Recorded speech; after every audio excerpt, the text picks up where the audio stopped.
TitleMatchNetwork.com. Who were some of the locker room leaders as far as those days? Was it Hogan and was it Piper? Or?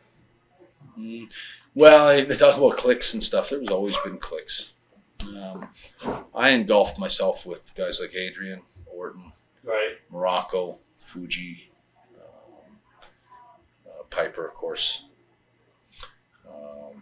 And there was a lot of guys that sort of kind of everyone really got along. The thing about wrestling in those days was Hogan was the big, sort of the king. Right.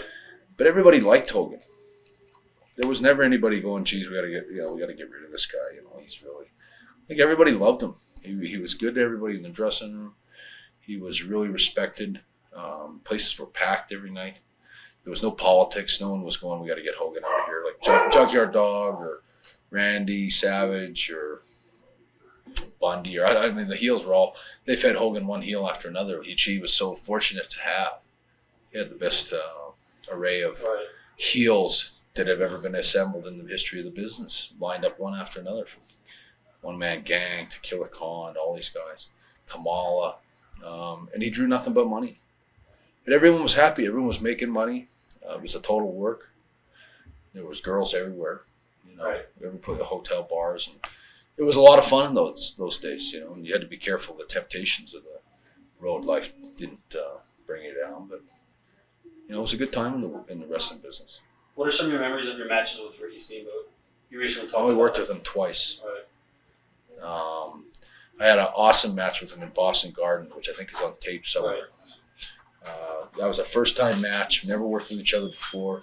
They just finished telling me before the match started, I was supposed to work with him at WrestleMania, and I was really excited about that. Right. And at the last minute that night, I found out they changed it. I'm not working with Ricky Steamboat. It's going to be Hercules Hernandez. Right. And I'm going to be in the Battle Royal now.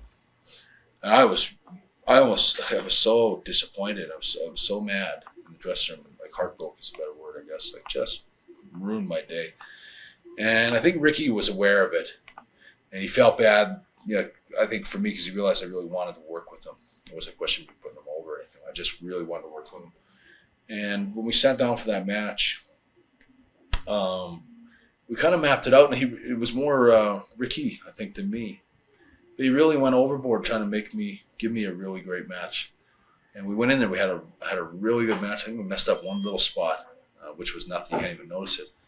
But I remember I worked with him the next night in Washington. We had even a better match, which was never filmed. It was on the big wall or clock or whatever it is in those days. But both really, really good matches. He was one of the easiest guys I ever worked with, and one of the most professional guys to ever work with. I loved his psychology. He had a great psychology, and he was like, anytime you walked in a dressing room, you looked on the sheet and you saw Ricky Steamboat's name. I don't know who like every wrestler there is would be thrilled to see that. Like that, he's one of the best guys you could ever work with.